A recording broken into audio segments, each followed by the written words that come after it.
Todos. Em respeito a quem já está aqui, né, vamos iniciar então o nosso primeiro Fórum Municipal Segurança Alimentar e Nutricional. Já tem alguns anos, né, que esse conselho está parado. A Silvana era responsável quando eu cheguei aqui. E depois disso ele foi para a secretaria e a gente nunca mais conseguiu reativá-lo, né? A gente sabe da dificuldade das entidades em relação a compor os conselhos, mas a gente também sabe da importância, né, dos conselhos. Então, o Conselho Municipal de Segurança Alimentar e Nutricional é uma instância de participação, é responsável por planejamento, avaliação, fiscalização e controle da execução de políticas, programas e ações que configurem o direito humano à segurança alimentar e nutricional como parte integrante do direito de cada cidadão. Então, a importância da alimentação saudável e balanceada, ela vai além dos nossos padrões estéticos, né? Ela é de suma importância, então, para o desenvolvimento físico e psíquico nas crianças, é a energia necessária para os adolescentes e a garantia de uma saúde melhor às pessoas de todas as idades. Mas o Conselho de Segurança Alimentar também tem um papel fundamental quando o assunto é acesso à rede de esgoto e água tratada, quando se fala de produção sustentável, agricultura familiar, hortas comunitárias e a garantia de alimentação saudável nas escolas e outras instituições. Então, eu queria agradecer, né, primeiramente, a presença de todos vocês, o vereador Ladiomar, secretária Heloíse e os demais presentes aqui, e convidar, então, a nossa secretária para fazer uso da palavra e declarar aberto o fórum.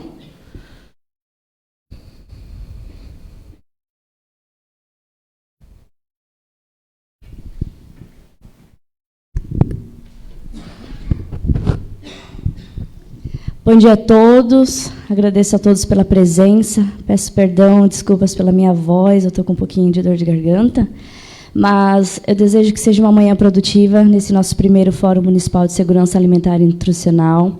Temos aqui uma profissional cheia de expertises a compartilhar conhecimentos, experiências, para que a gente tenha informações, subsídios e tocar adiante esse desafio, que é tornar o Conselho Municipal de Segurança Alimentar e Nutricional mais ativo, atuante, pensando, planejando, desenvolvendo estratégias para que a nossa comunidade possa ser assistida nessa área nutricional, de saúde, de bem-estar, como a Ana fez a introdução aqui, que seja benéfico para todos nós, para o nosso bem-estar. Então, eu desejo a todos um excelente dia, uma boa palestra à nossa palestrante. Agradeço você ter vindo aqui e que declaro aberto, então, o nosso primeiro Fórum Municipal de Segurança Alimentar e Nutricional.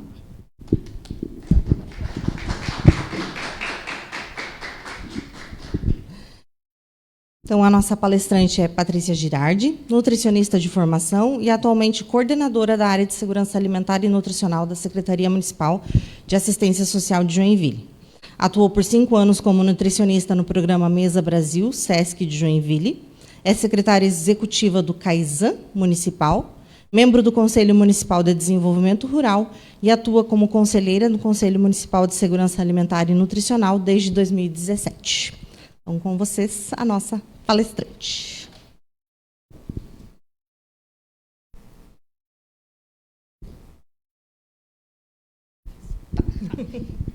Bom dia. Bom, como a Ana me apresentou, meu nome é Patrícia. É um prazer estar aqui conversando um pouquinho com vocês sobre esse tema que eu amo de paixão, né? Então, eu sou nutricionista de formação e atuo desde que me formei diretamente relacionado à área de segurança alimentar, à política de segurança alimentar e nutricional. Então, quando a Ana me convidou, fiquei pensando um pouquinho, né, do que trazer para vocês, para a gente trocar uma ideia, um pouquinho de quais eram as expectativas de vocês com a minha fala hoje. E dividir um pouquinho da apresentação para a gente falar um pouquinho sobre o que é segurança alimentar e o que abrange, como a Ana comentou ali no começo, né, não se limita a uma questão estética, ou segurança alimentar não se limita a uma segurança do alimento para que ele não transmita doenças. O conceito de segurança alimentar ele é bastante abrangente. E aí depois eu vou falar um pouquinho sobre a política de segurança alimentar, assim como existe o SUS na política de saúde, existe também um sistema de segurança alimentar que é o CISAM, e dentro desse sistema existem alguns componentes e o principal deles é o Conselho de Segurança Alimentar e Nutricional, então fico feliz de saber que vocês estão nesse movimento de implementar aqui em Garuva também. E fiquem à vontade se quiserem me perguntar no meio da fala também, né? Não precisam me deixar falando sozinha aqui na frente, então se quiserem me interromper em algum momento, fiquem à vontade. Vou pular, que eu já me apresentei. Então, quando a gente fala de segurança alimentar, o primeiro ponto que é importante a gente olhar é que existe um direito constitucional, que é o direito humano à alimentação adequada. Esse direito, embora tarde, porque ele só entrou na Constituição no ano de 2010, e aqui já cabe uma reflexão muito grande para a gente, né? Pensar que um direito tão básico como a alimentação entrou para a Constituição só em 2010, mas que bom que ele está lá e ele é um direito constitucional e a gente precisa garantir políticas públicas, né, e parcerias para garantir esse direito para a população também. Existe uma lei nacional, que eu convido, né, a todos que se interessarem por essa temática a darem uma olhadinha também, ela é lá de 2006, que a gente, né, apelida de Lausanne, que é a Lei Orgânica de Segurança Alimentar e Nutricional. O número da lei é 11.346. Essa lei tem alguns decretos que vão regulamentar, então, o funcionamento do sistema, o que compõe essa temática de segurança alimentar enquanto política pública. E aí, para a gente pensar um pouquinho, né, por que é importante falar de segurança alimentar? A gente sabe que tem tantas outras políticas e temáticas importantes, mas a alimentação é algo que está no nosso dia a dia todos os dias. Às vezes a gente não para refletir sobre isso, né? Da onde veio o meu alimento ou por que eu estou escolhendo determinado alimento, mas isso vai trazer impactos para a nossa saúde. E tem, para mim, essa pesquisa, né, e reportagens que trouxeram o resultado dessa pesquisa, que fala que essa pode ser a primeira geração que vai viver menos do que os pais, me impacta muito. Porque a gente, né, vem vindo numa crescente de expectativa de vida muito grande. E agora pode ser a primeira vez que os nossos filhos vão viver menos do que a gente. Então, o que será que está levando a essa realidade, né? Com certeza são vários fatores, mas a alimentação tem um impacto muito grande dentro disso também. A obesidade pode reduzir a vida em até 8 anos.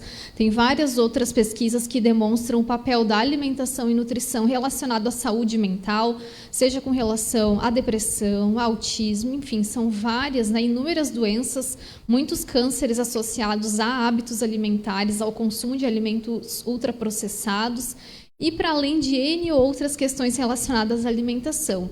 Então, eu resolvi trazer um pouquinho disso aqui no começo, para a gente pensar que a alimentação impacta, sim, e ela vai impactar também em custos públicos lá no futuro. Quando a gente está falando de um adoecimento, de mortes, de doenças crônicas não transmissíveis, como colesterol, diabetes, hipertensão, pressão alta, isso tudo vai trazer um impacto de qualidade de vida para a população, um impacto de custos com essas doenças, então é importante a gente olhar para isso também.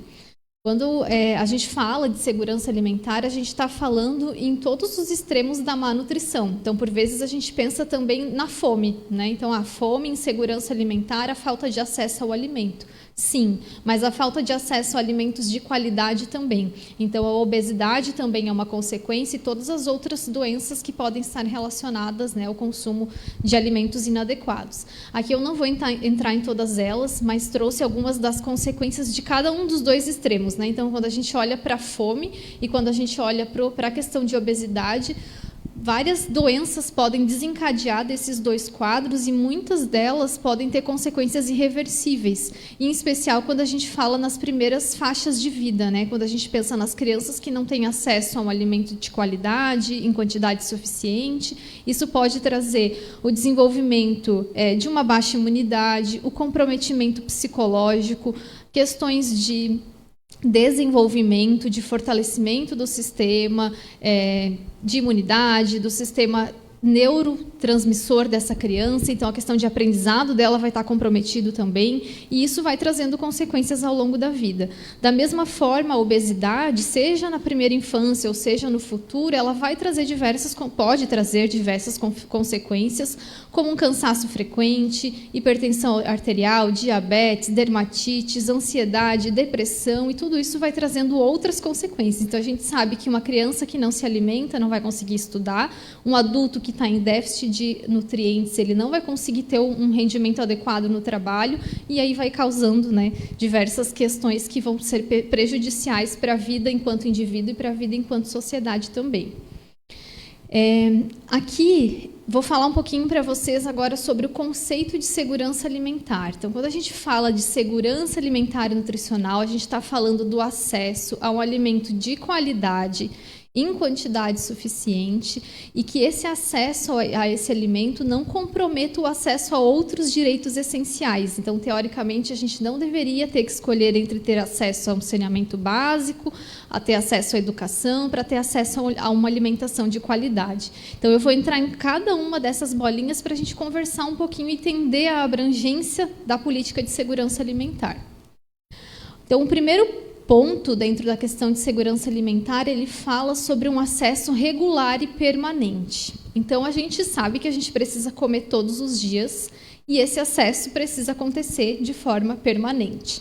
Dentro da política de assistência social, a gente tem o benefício eventual de alimentação, né, que geralmente é entregue na modalidade de cesta básica, acho que aqui em Garuva é cesta básica, né, que vocês entregam. E a política de assistência social, ela tem um olhar que é a questão emergencial do indivíduo. Naquele momento está se precisando por alguma eventualidade e tem esse apoio para fornecer.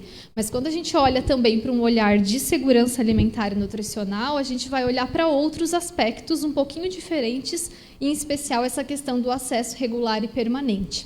E aqui eu trago dois conceitos para vocês que são bem interessantes para a gente refletir, que falam de pântanos e desertos alimentares. Não sei se vocês já ouviram em algum momento falar sobre isso. Não? Desertos alimentares, né? Quando a gente para pensar um pouquinho sobre desertos alimentares, aqui a gente pensa num espaço, aqui a imagem, obviamente, né, ela remete a um espaço de extrema pobreza e vulnerabilidade, mas a gente pode visualizar desertos alimentares em vários locais. Caracteriza-se como deserto alimentar um espaço em que a gente não tenha acesso a alimentos, independente se são alimentos de qualidade ou não. Então, a gente vai pensar, talvez, numa área um pouco mais distante, né? Numa área rural, numa área mais afastada, numa área de ocupação, ao entorno daquelas pessoas. E aí existe toda uma questão de normatização, de quantos metros, enfim, para determinar se é deserto alimentar ou não. Mas a reflexão é essa, a gente olhar para o entorno e pensar se naquele entorno a gente tem ou não tem acesso a alimentos. Quando a gente fala de pântanos alimentares, é olhar para esse mesmo entorno e pensar que tipo de alimento eu tenho acesso. Então, eu posso, por vezes, ter acesso a alimentos aqui no nosso entorno da Câmara de Vereadores, por exemplo, mas esses alimentos que a gente tem acesso aqui, eles são alimentos de qualidade ou, na sua maior parte, são frituras, alimentos ultraprocessados? Então, é essa reflexão que esses dois conceitos de desertos e pântanos alimentares trazem. Lá em Joinville, no ano de 2022, teve uma acadêmica do curso de nutrição da Faculdade do Bom Jesus, que ela fez um estudo bem interessante para avaliar o entorno de 4 terminais de ônibus lá do município, a questão de desertos e pântanos alimentares. E aí a gente pôde identificar a presença de muitos pântanos alimentares nos terminais. Então, mesmo que a gente pense num cenário em que tem uma pessoa no terminal de ônibus e que ela está com dinheiro para comprar o alimento enquanto ela está com fome, e ela quer comer alguma coisa saudável, provavelmente ela não vai encontrar. Então, para a gente refletir o quanto é importante a gente pensar sobre o acesso regular e permanente a alimentos, né? E para isso, a gente também precisa pensar agora, enquanto município, enquanto sociedade, como é que estão os locais que oferecem esses alimentos para a gente também. As outras bolinhas ali do conceito de segurança alimentar trazem um pouquinho da questão de quantidade e de qualidade desse alimento. Quando a gente fala de quantidade, é a quantidade, né? O quanto eu estou conseguindo consumir, se aquilo é o suficiente, é o adequado para determinada faixa de vida ou não. E aqui a gente pode entrar para dados muito relacionados à questão da fome. Então, não sei se vocês já viram a carinha dessa pesquisa aqui, que recentemente se falou muito, se divulgou muito sobre o número de brasileiros em situação de insegurança alimentar. Eu já vou trazer um pouquinho desses números aqui para vocês também. A pesquisa mais recente que a gente tem está nesse site, que é o Olhe para a Fome. É um site bem fácil, uma pesquisa que está organizada de forma bem didática. Então, se vocês tiverem curiosidade depois e quiserem dar uma olhadinha, é só pesquisar. E eles relacionam insegurança alimentar com vários outros fatores, como o gênero do chefe da família, questão de escolaridade, questão de renda. Então, é uma pesquisa bem bacana. É claro que ela não é representativa enquanto municípios, mas ela é representativa enquanto país. E não sei se vocês conhecem a forma de mensurar a insegurança alimentar através da escala EBIA. Já ouviram falar em algum momento? Já? A EBIA é a Escala Brasileira de Insegurança Alimentar e Nutricional. Ela é composta de algumas perguntas, é uma escala de percepção, então a pessoa vai dizer como ela se percebe. Nos últimos 3 meses você ficou sem consumir alimentos de qualidade? Nos últimos 3 meses você comeu menos do que achou que deveria? Então são algumas perguntinhas como essa que depois no final das respostas daquele domicílio vai ser contabilizado uma pontuação para definir se aquele domicílio ele é considerado segurança alimentar, como, né, está tudo ok com relação ao acesso ao alimento. Insegurança alimentar leve caracteriza um domicílio que já tem a preocupação de que o alimento possa faltar, mas ele efetivamente ainda não faltou. A insegurança alimentar moderada, que é quando o alimento ele já está prejudicado em questão de qualidade. Então, por vezes, aquela família não está comendo carne, está comendo só arroz e feijão porque não consegue ter acesso a tudo que deveria. E a insegurança alimentar grave, que é quando a gente já tem a fome propriamente instalado, que a gente tem um comprometimento da qualidade da alimentação daquele domicílio e tem um comprometimento da quantidade também que está sendo consumido ali. Então, é através dessa escala que pode ser aplicado, por exemplo, nos CRAS ou nas escolas, em qualquer outro espaço aqui do município, nas instituições sociais, para avaliar qual que é o nível de insegurança alimentar daquela família. Lembrando que é uma escala de percepção, mas é uma das formas de se mensurar. E é essa escala que é utilizada em pesquisas como essa daqui para chegar na informação de insegurança alimentar. Então, eu vou trazer aqui o dado o mais recente que a gente tem de 2022, que mostra que 125 milhões de brasileiros é a quantidade de pessoas em insegurança alimentar no Brasil, em algum daqueles níveis que eu falei para vocês, que vai desde a preocupação até a fome. 125 milhões de pessoas é mais do que 2 vezes a população da Argentina. Então, é muita gente, né? Às vezes a gente fala de milhões, assim, não fica tão concreto a gente imaginar quantas pessoas são, né? Mas é uma quantidade muito significativa. Isso representa 58,7% da população brasileira. E quando a gente faz um recorte lá para a insegurança alimentar grave, que eu comentei com vocês, que é a fome propriamente dito, 15% dos brasileiros que foram entrevistados nessa pesquisa, obviamente, eles apresentam insegurança alimentar grave. Isso corresponde a 33 milhões de brasileiros. Então, é muita gente que vive nessa condição no nosso país. Quando a gente fala de qualidade, então um alimento a gente precisa ter acesso regular e permanente, em quantidade suficiente e a alimentos de qualidade. Qualidade é um outro universo que a gente abre quando a gente fala de qualidade desse alimento, que vai desde a questão de diversidade, então para que eu consiga me alimentar de forma adequada, eu preciso ter acesso a frutas, verduras, cereais, carboidrato, proteína, enfim, preciso ter diversidade. Eu preciso que esses alimentos sejam saudáveis, e para esses alimentos serem saudáveis, aqui a gente abre uma outra reflexão muito grande também, com relação a que tipo de alimento. É um alimento in natura? É um alimento já processado, industrializado, que tem corantes, conservantes? É um alimento livre de contaminantes, no sentido do consumo de agrotóxicos, por exemplo, que hoje já tem várias pesquisas que mostram o quanto isso pode ser prejudicial para a nossa saúde e para o meio ambiente? E também falando da questão da qualidade, da segurança sanitária daquele alimento também. Então, não adianta eu ter uma refeição que é nutricionalmente adequada, com alimentos saudáveis, alimentos orgânicos, se eles estão contaminados porque tem algum micro-organismo que pode causar uma doença. Então, tudo isso envolve a questão da qualidade do alimento. É bem complexo, obviamente, né? Estou aqui trazendo tudo isso do conceito. A gente sabe que não é simples garantir o direito humano à alimentação adequada, mas toda essa reflexão faz parte desse conceito. E aí, quando a gente vai para um outro extremo, que eu falei da fome na questão de quantidade. Agora, se a gente fizer um recorte na questão da qualidade da alimentação, a gente pode olhar um pouquinho para os dados de sobrepeso que a gente tem no nosso país. Eu trouxe aqui para vocês os dados de 2019, que é a última pesquisa nacional que a gente tem do Vigitel.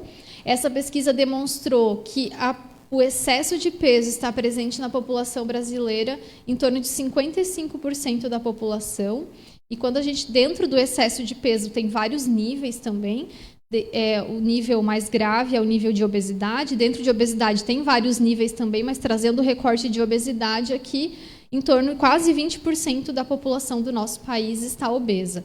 E aí o problema disso, né, não são questões estéticas, não é disso que a gente está falando, mas é porque a obesidade, como a gente mostrou bem rapidinho lá no começo, pode ter várias consequências a longo prazo, né? O indivíduo obeso ele está constantemente inflamado, isso pode desencadear várias doenças, então é para esse recorte que a gente está olhando aqui. Está fazendo sentido para vocês?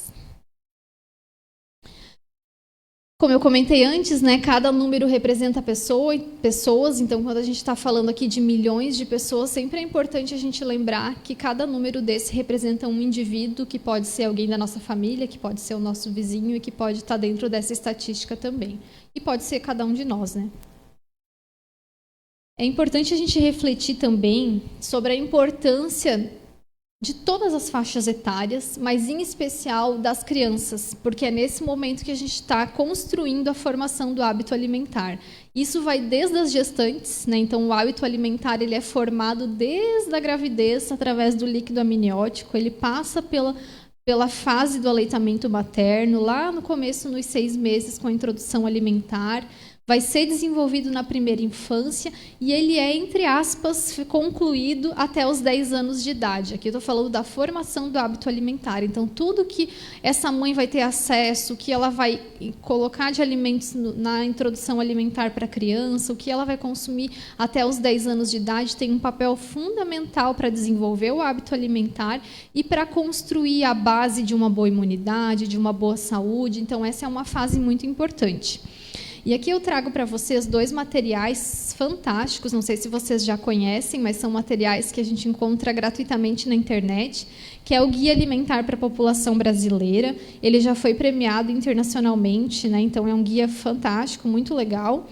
E o Guia Alimentar para Crianças Brasileiras Menores de 2 anos. São materiais muito legais que podem ser divulgados nas instituições de vocês, nas secretarias, em diferentes momentos, porque ele tem uma linguagem muito fácil, ele está acessível na internet e ele traz informações riquíssimas, né, para uma mãe que está tendo bebê agora, não sabe como organizar a introdução alimentar dessa criança. Tem muita coisa explicada aqui nesse material. Então, fica de sugestão, caso alguém de vocês não conheça. Algumas pesquisas, aqui eu não me recordo de cor a fonte dessa pesquisa, mas ela é uma pesquisa bem interessante que está publicada no site do Ministério do Desenvolvimento, que fala da ingestão de alimentos ultraprocessados já nos primeiros anos de vida e traz dados que são bastante impactantes quando falam para a gente que em torno de 32% das crianças brasileiras menores de 2 anos consomem refrigerante ou suco artificial 5 vezes na semana ou mais. Se a gente for olhar para o guia que eu mostrei para vocês antes lá e para todas as recomendações do Ministério da Saúde, enfim, crianças até 2 anos não deveriam nem consumir açúcar. E aí, quando a gente olha para esse recorte que em torno de 30% está consumindo refrigerantes e sucos artificiais, que é puro açúcar, corante, mais de 5 vezes na semana, é aqui que mora o problema. Mais de 5 vezes na semana. Não tem problema consumir de vez em quando, né? Enfim, a gente está falando aqui de uma questão que é hábito, né? Mais de 5 vezes na semana. E aí os prejuízos que isso pode ter na saúde dessas nossas crianças. Em torno de 60% de crianças menores de 2 anos comem biscoitos ou bolachas recheadas. Então, né, dentro dessa linha do que a gente acabou de conversar. Então, isso é um pouquinho de alguns recortes para trazer a importância do nosso olhar na questão da qualidade da alimentação que a gente está consumindo, né, nós enquanto indivíduo, e que a gente está fornecendo também enquanto política pública, ou enquanto sociedade, ou enquanto instituição, a gente pensar um pouquinho sobre isso. Depois a gente vai falar um pouquinho da intersetorialidade da política de segurança alimentar. E acho que já dá para perceber um pouquinho disso aqui agora. Não é, a segurança alimentar não é uma coisa que só a Patrícia vai conseguir desenvolver lá no espaço dela.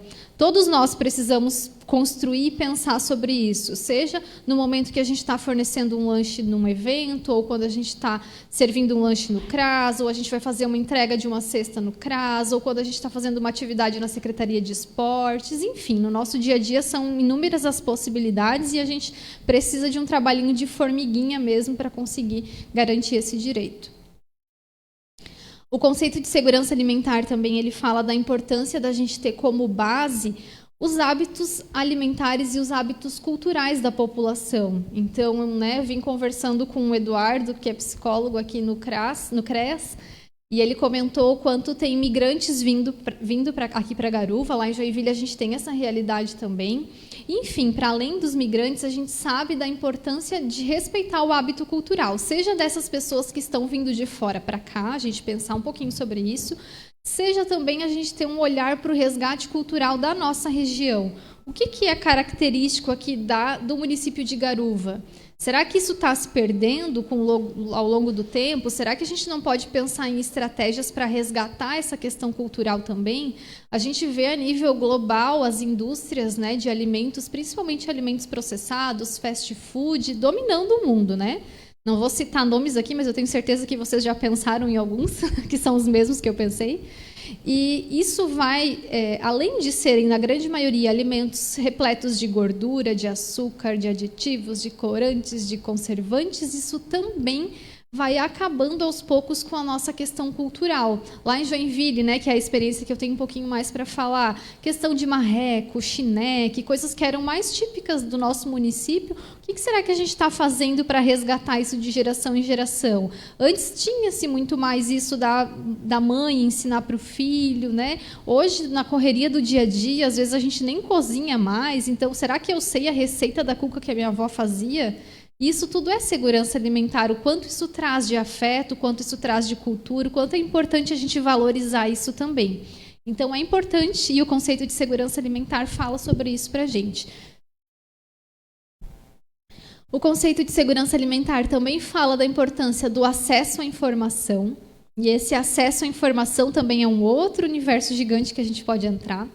Mas aqui eu trouxe para vocês uma foto da nova rotulagem nutricional. Acho que agora todo mundo já deve ter visto ela nas embalagens por aí, né? Ela está aprovada já faz um tempinho, mas agora que as indústrias, né, precisam fazer a atualização do seu rótulo, é uma estratégia para tornar um pouco mais fácil a visualização, porque a grande maioria da população não vira o rótulo da embalagem para ler o que tem lá dentro, e até ler. Aí tu lê o que tu está entendendo do que está escrito ali, né? Glutamato monossódico, disacarídeos, de nanã, açúcar invertido. Que bulhufa é isso, né?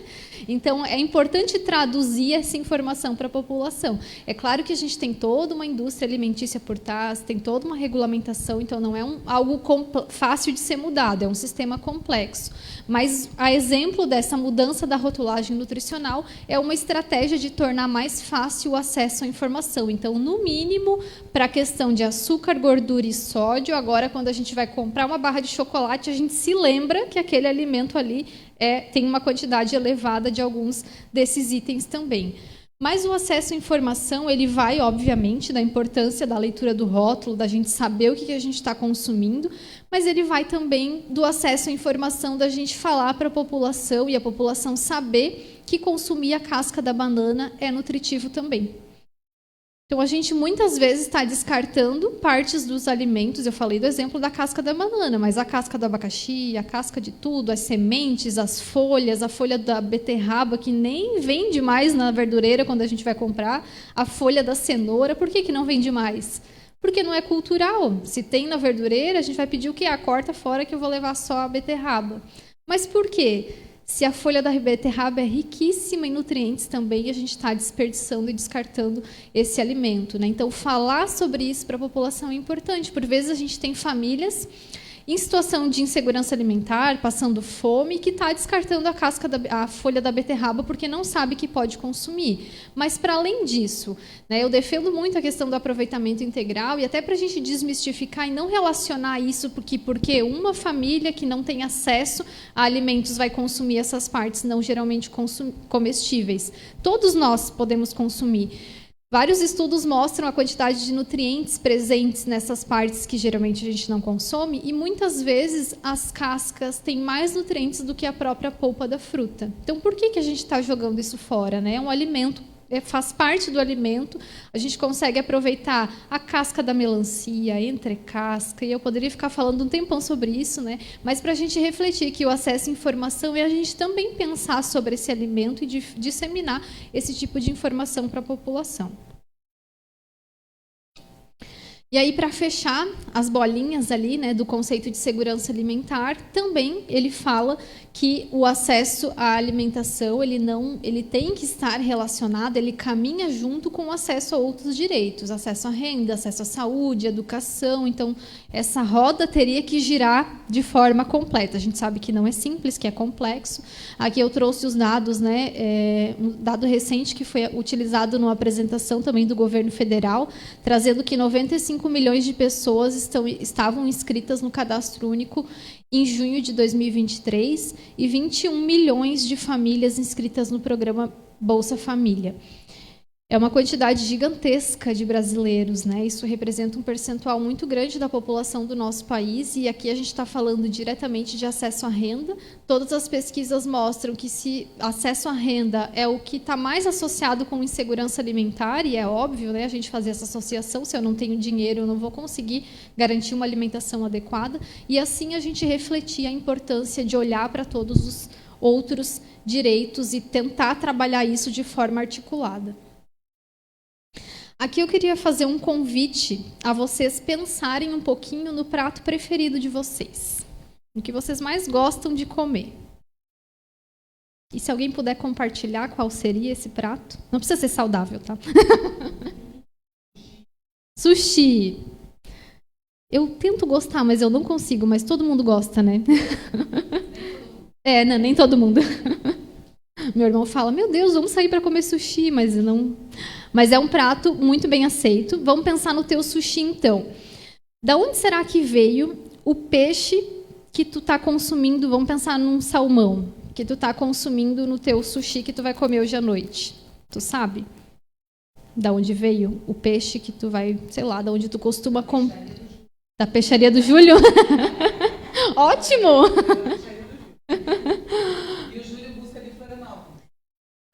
E lá em Florianópolis, o salmão, será que... Já perdi o controle. Mas a ideia, né, o convite é essa reflexão. Eu trouxe aqui um exemplo de prato, né? Aqui no caso uma feijoada, que é um prato típico brasileiro também. Mas para a gente refletir um pouquinho, né? Se a gente fosse comer uma feijoada agora, da onde será que viriam os ingredientes para essa feijoada? Talvez viesse o arroz lá do Rio Grande do Sul, talvez aqui de Garuva, talvez lá de Joinville. A laranja talvez venha do oeste de Santa Catarina. A couve talvez venha lá do Cinturão Verde de Florianópolis, ou talvez venha de uma horta comunitária que tem aqui em Garuva. Não sei se já tem ou não. Ainda não, mas vai ter. Enfim, a carne está vindo talvez de Concórdia, do oeste catarinense. O feijão talvez está vindo do Planalto Norte aqui de Santa Catarina. Ou talvez não. Ou talvez está vindo lá o salmão do Chile. Talvez está vindo, enfim, a laranja lá da outra região do país ou de fora do país. Às vezes a gente vê lá, esse damasco veio lá da Turquia. Primeiro momento tu pensa, ai, como eu sou chique, estou comendo um damasco que vem lá da Turquia. Mas para a gente refletir um pouquinho, né? Será que esses alimentos eles precisam vir de tão longe? Ou a gente pode consumir e defender o que a gente chama de uma cadeia curta de produção, que é a gente evitar um transporte muito longo. Quando a gente fala do desperdício de alimentos, em torno de 30% dos alimentos produzidos são desperdiçados.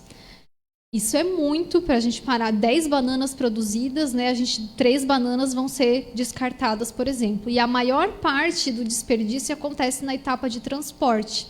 Então, pensando nisso, a importância da gente tentar valorizar o que é produzido aqui na nossa região, tanto em questões culturais, inserir isso na alimentação, valorizar os agricultores que a gente tem na região e consumir esses alimentos que, se estão sendo produzidos aqui na época correta, provavelmente tem uma quantidade menor de agrotóxicos, e aí a gente vai trazendo um pouquinho de todas essas reflexões que a gente faz. Quando a gente olha para um produto industrializado, né, um biscoito recheado, primeiro a gente vai olhar para o rótulo para ler o que tem ali dentro.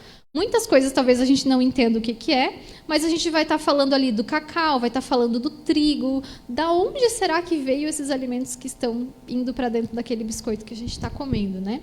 Então, aqui é só uma reflexão que achei muito bacana. Eu assisti uma palestra que foi feita pelo Instituto Comida do Amanhã, que falou um pouquinho sobre isso também, e acho que é importante para a próxima vez, ou para as próximas vezes que a gente for se alimentar, a gente pensar um pouquinho sobre isso. E pensar também nas pessoas que estão produzindo esses alimentos. Então, falar de segurança alimentar, assim como a Ana bem colocou no começo, é pensar também sobre a produção dos alimentos. A gente vem de um êxodo rural muito significativo nos últimos anos. Hoje, em torno de 70% do que a gente consome de hortifruti, enfim, ele vem da agricultura familiar no nosso país. Mas eu fico me perguntando até quando. Eu sou filha de agricultor e não estou mais no campo. Assim como meu irmão é filho de agricultor e não está mais no campo. E assim como a gente, muitos outros filhos de agricultores não estão mais no campo. E eu escuto, às vezes, até do meu pai, não, aqui é muito sofrido, eu não quero, né, que vocês continuem. Enfim, a gente precisa pensar sobre isso, porque daqui a pouco, quem vai estar produzindo a nossa refeição? Ou daqui a pouco vai ser só soja, milho, arroz, uma alimentação que não tem a diversidade que a gente falou lá no começo. Então, é importante a gente pensar enquanto indivíduo, pensar enquanto política pública, que estratégias a gente consegue fazer para favorecer que os agricultores permaneçam no campo, que eles tenham condições dignas de fazer o plantio dos alimentos, da gente valorizar essa profissão, da gente pensar também no impacto que esses alimentos estão causando para o nosso meio ambiente. Então, isso é importante a gente falar também. Aqui eu trouxe o exemplo dos agrotóxicos no começo, que vão trazer um prejuízo para a alimentação, mas podem trazer um prejuízo gigantesco para a questão ambiental também. Hoje tem várias pesquisas tentando, né, desenvolver defensivos que sejam mais benéficos para o meio ambiente, e a gente precisa pensar sobre isso, porque a natureza não vai durar para sempre. A gente já está vendo aí os impactos do aquecimento global e de N situações, e a gente precisa refletir agora para que os nossos impactos no futuro sejam menores. E aí, para fechar, né, tudo que envolve aí a segurança alimentar, tudo não, né, mas assim, os principais pontos que envolvem, a gente não pode deixar de falar da água também. Então, para a gente produzir alimentos, a gente precisa de água, e a gente gasta muita água para produzir alimentos. Para a gente ter um organismo saudável, a gente precisa do consumo de água adequado, que é mais ou menos 30 ml de água para cada quilo de peso, né? Então, a gente pode calcular aí, cada um de nós. Eu peso 60 quilos, faço vezes 30 ml, eu tenho uma ideia do quanto eu preciso consumir, mais ou menos, de água por dia, para que meu organismo trabalhe de maneira adequada. A gente vive hoje num país e numa região muito favorável na questão de acesso à água, mas nem sempre será assim, provavelmente, se a gente não cuidar, e nem todos os lugares têm esse privilégio que nós temos. Então, para a gente refletir um pouquinho da importância disso também. Aqui é um gráfico que traz um pouquinho do quanto se utiliza de água para produzir quilos de alguns alimentos, né? Então, o exemplo da carne de boi, 17 mil litros de água para produzir 1 quilo de carne, considerando toda a cadeia produtiva. Aqui, esse gráfico ele está induzindo porque ele traz a cerveja 5 litros de água, né? Então, assim, todo mundo usa isso como Ah, não, a cerveja é o que menos consome água, então podemos consumir. Ela falou que está liberado. Achei que foi bem estratégico quem colocou ali, mas enfim. Para a gente refletir que, às vezes, né, a banana aqui, 499 litros de água para 1 quilo de banana, em média, 50 litros de água para cada banana, considerando toda a cadeia produtiva, né? Então, é uma quantidade gigantesca.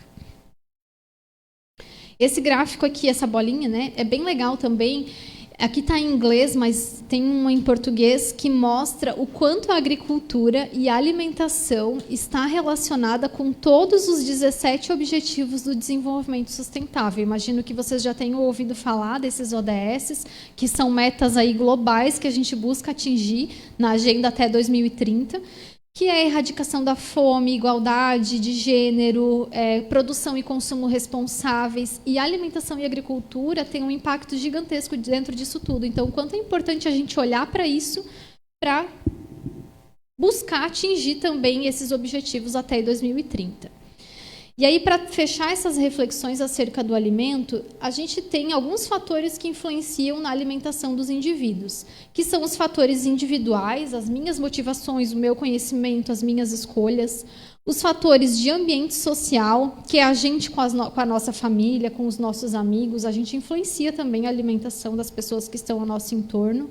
O ambiente físico, como eu falei para vocês antes dos desertos e pântanos alimentares, isso vai influenciar a minha escolha. Se eu não tenho acesso a algo que seja saudável, eu posso mesmo, talvez querendo, estou com fome, vou comer outra coisa. E a nível mais amplo, né, o maior e o macro aqui, é a questão de políticas públicas. Então, a importância da gente pensar sobre isso, eu acho que a importância do papel do Conselho também de fiscalizar e monitorar, seja as políticas públicas já existentes relacionadas a tudo isso que a gente já conversou, ou seja, na cobrança para que aconteçam, né, políticas públicas que talvez ainda não existam. E aí, esse aqui é a carinha do sistema que eu falei para vocês lá no começo, que é o Sistema de Segurança Alimentar e Nutricional, como se fosse o SUS da saúde. Dentro desse sistema, ele traz alguns componentes. O primeiro deles é a Conferência de Segurança Alimentar, o outro é o Conselho, a CAISAN, instituições privadas e órgãos e entidades de SAM. Eu vou passar um pouquinho rapidamente sobre eles para vocês conhecerem, né, o papel de cada um. O Conselho Conselho de Segurança Alimentar. A nível nacional, a orientação é que ele seja 1/3 governamental e 2/3 sociedade civil. Isso é muito positivo também, porque a maioria dos conselhos ele é paritário, né? No caso do Conselho de Segurança Alimentar, a maior parte é da sociedade civil. E aí o papel realmente de acompanhar e monitorar, a gente sabe que é difícil, né, que a sociedade civil se faça presente também nesses conselhos, mas é muito importante porque somos nós, enquanto indivíduos, enquanto sociedade, lutando para o desenvolvimento de políticas públicas relacionadas a tudo isso que é tão maravilhoso e que vai impactar na nossa vida enquanto indivíduo e sociedade, né? Então, é importantíssimo o envolvimento em um conselho como o Conselho de Segurança Alimentar, e eu espero de verdade que vocês, né, consigam implementá-lo aqui no município de Garuva também. Lá em Joinville, o nosso ele está ativo desde 2003, então me coloco à disposição também, né? Não estou lá desde o início da construção, mas a gente tem várias pessoas nessa caminhada, então se a gente puder contribuir, podem contar com a gente. A grande missão do Conselho é o controle social da política de segurança alimentar, então é isso que eu falei, é acompanhar, monitorar. O Conselho lá em Joinville ele é consultivo e deliberativo, então no que diz respeito a fundos de segurança alimentar e nutricional, é o Conselho que vai dizer como esse dinheiro vai ser investido no município, então olha a importância que isso tem. E outro ponto importante também é que a presidência e vice-presidência do Conselho de Segurança Alimentar ele também deve ser da sociedade civil. Então, tem conselhos que intercalam governamental e não governamental, mas no caso do Conselho de Segurança Alimentar, ele é da sociedade civil. A estrutura geralmente tem uma mesa diretora, composta de presidente, vice-presidente, secretário. A plenária, lá em Joinville, acontece mensalmente, mas num primeiro momento, não sei como é a lei de vocês, talvez possa acontecer bimestralmente, trimestralmente, né, para dar o start nisso tudo, embora tenha bastante trabalho, com certeza. E aí, para além das plenárias, as comissões que vão trabalhar as temáticas individuais e mais aprofundadas. Caso vocês queiram, né, conhecer um pouquinho melhor, a lei lá de Joinville é essa daqui, que é de 2012, né? Teve a primeira de 2003, foi atualizada em 2012 e a gente está trabalhando agora e vai estar sendo analisada pelo Conselho uma atualização da nossa lei para esse ano também. O outro componente desse sistema é a CAISAN. A CAISAN é a Câmara Intersetorial de Segurança Alimentar e Nutricional, que é a parte governamental pensando essa política de segurança alimentar. Então, como ela é uma política que envolve tudo aquilo que a gente conversou, não é uma única secretaria que vai dar conta. Tem que envolver a Secretaria de Educação, de Saúde, de Esportes, Assistência, Agricultura. Todo mundo tem que pensar cada um a sua política, desenvolvendo ações, por exemplo, dentro da educação, ações de educação alimentar e nutricional. Já faz parte da atividade da escola desenvolver ações. Por que não ensinar matemática numa horta como numa horta da escola, mostrando multiplicação, enfim, por que não falar de alimentação saudável quando se está ensinando determinados conteúdos? Da mesma forma, quando tem um grupo sendo desenvolvido no serviço, no PAIF, lá no Serviço de Convivência e Fortalecimento de Vínculos do CRAS, por que não abordar a questão da alimentação, do direito à alimentação nesse espaço também? Quando tem uma atividade da Secretaria de Esportes, por que não servir e falar lá sobre o suco da casca do abacaxi para a população? E aí, de pouquinho em pouquinho, a gente vai conseguindo desenvolver ações articuladas. Bem geladinho. Um suco de casca de abacaxi com hortelã e gengibre. A Kaizen, lá em Joinville, se reúne mensalmente. Então, ela é só a parte governamental, como eu comentei com vocês. É muito importante que aconteça também a Kaizen, porque efetivamente a articulação governamental acontece ali. Senão, cada um está na sua política, e aí a gente precisa de alguém para juntar essa organização e refletir sobre segurança alimentar. Às vezes a gente escuta isso dos secretários lá. Que bom que vocês estão aqui para fazer a gente refletir sobre isso, porque senão na correria do dia a dia a gente não vai lembrar de segurança alimentar. E todo mundo tem um papel importantíssimo, né? Meio ambiente, falar de compostagem, falar de horta, tudo isso está relacionado à ação. O papel, a primeira tarefa da Kaizen é construir um plano municipal de segurança alimentar. Joinville construiu o primeiro em 2017, que foi até 2022. A gente construiu em 2022 o nosso segundo, que vai até 2025. E agora a gente está começando a construção já do nosso próximo, que vai começar a valer em 2026. Então, é uma ferramenta importante. Tem ações, tem metas, né, indicadores para a gente poder mensurar. Essa é a carinha do nosso. É uma ferramenta muito legal, porque aqui tu faz todas as secretarias pararem para pensar um pouquinho sobre o que vai ser feito e depois a gente consegue monitorar, planejar com relação ao orçamento do município. Enfim. As conferências de segurança alimentar, não sei se já teve alguma aqui no município, geralmente é convocada pelo conselho. Ah, que legal! Então, a conferência é o primeiro, né, é um espaço fantástico de ouvir a população. Das conferências, né, na teoria, surgem propostas para o município, para o estado, enfim.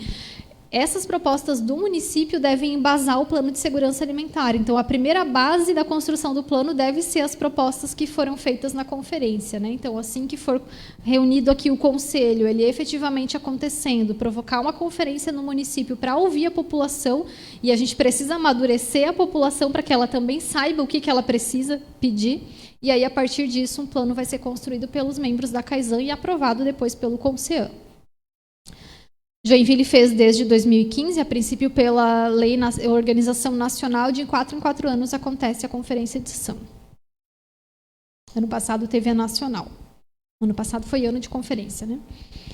E aí, aqui dentro da bolinha do sistema, é muito interessante que eles já trazem a importância das instituições privadas. Acho que aqui hoje vocês têm representantes de instituições sociais também, ou são todos servidores públicos? Não? Da APAI, Ação Social de Garuva. Eu lembro de vocês lá do Mesa Brasil. Associação Empresarial, legal. CDL, legal. As instituições privadas também fazem parte dessa rodinha do sistema. É óbvio que a gente está falando de um direito, garantia de direito, a importância de políticas públicas, mas isso já é previsto o quanto as instituições privadas também precisam estar refletindo sobre esse tema. Por que não o alimento que eu estou servindo na minha instituição ser comprado da agricultura familiar? Eu já vou comprar banana. Por que eu não compro, por exemplo, da agricultura familiar?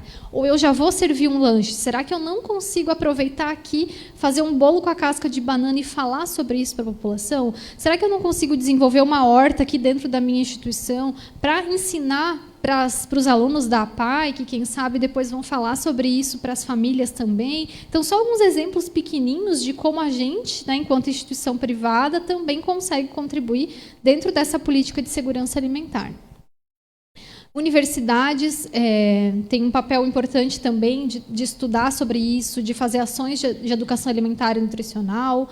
Instituições sociais sem fins lucrativos. Aqui eu trouxe o exemplo do Mesa Brasil Sesc. Claro que um pedacinho do meu coração está lá também, que é um programa maravilhoso de segurança alimentar, que combate o desperdício e doa para instituições sem fins lucrativos. Então, são exemplos de instituições que podem desenvolver ações de segurança alimentar também. E essas instituições que são importantíssimas de estarem no Conselho de Segurança Alimentar, acompanhando o desenvolvimento da política pública de segurança alimentar no município. Então, o próprio sistema já traz a importância de todos se envolverem, enquanto sociedade civil organizada, também para fortalecer essa política. E os órgãos e entidades de SAN, que aqui é pensando nos órgãos governamentais mesmo, nas secretarias, como eu falei para vocês, uma política intersetorial que vai desenvolver as ações de segurança alimentar também. Meu tempo está acabando? Já acabou? Tem mais um pouquinho? Tá.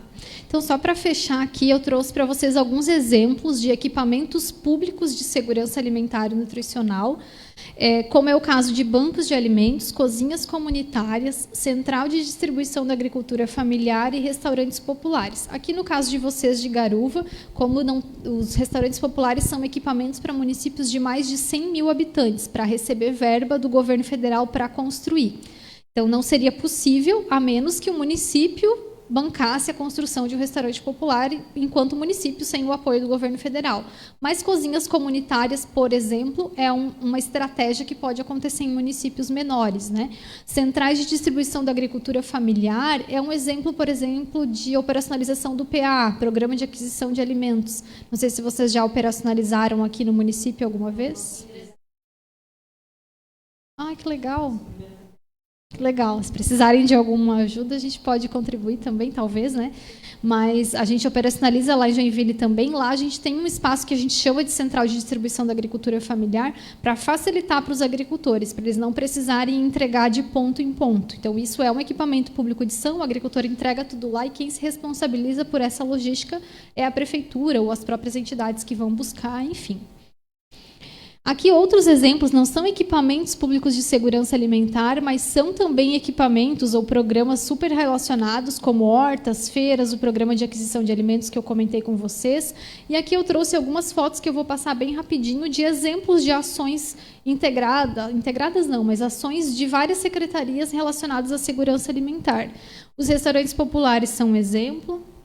Aqui é uma fotinho do que a gente tem lá em Joinville. Banco de alimentos. Banco de alimentos é um equipamento público que tem o objetivo, assim como o Mesa Brasil, coleta alimentos que perderam valor comercial, mas que ainda têm valor de utilização e doa, processa, muitas vezes, para instituições sociais, famílias em situação de vulnerabilidade. O nosso lá em Joinville, a gente tem a estrutura, mas ainda não conseguimos começar a executar.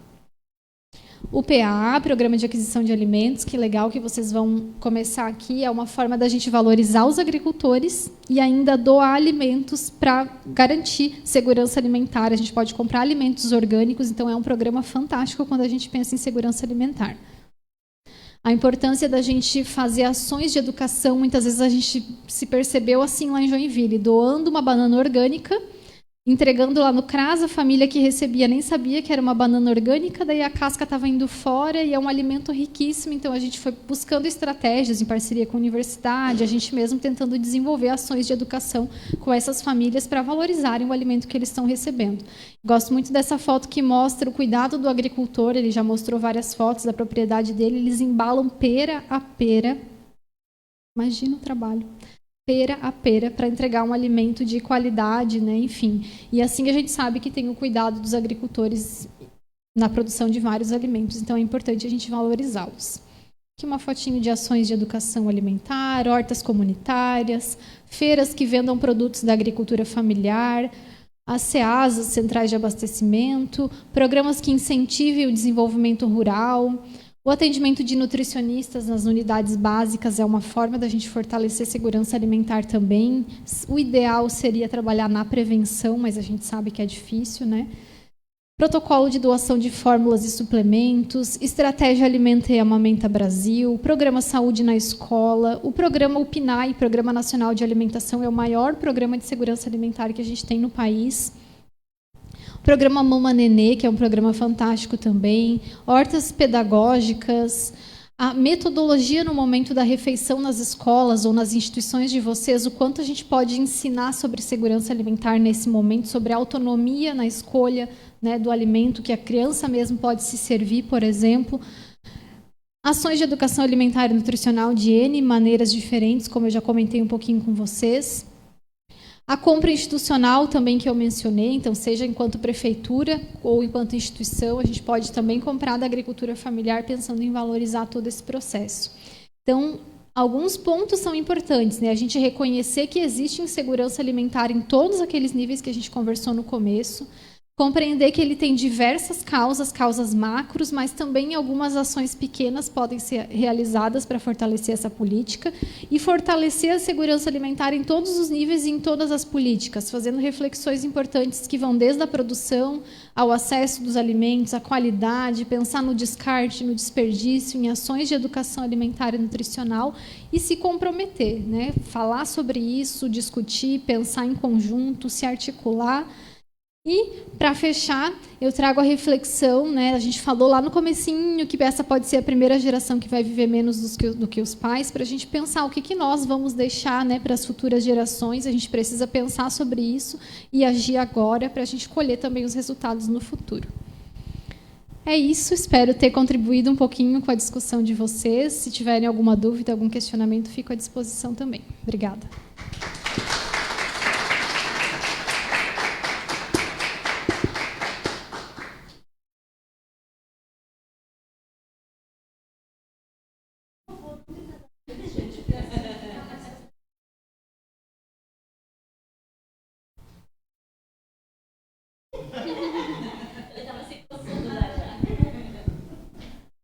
Bom dia a todos.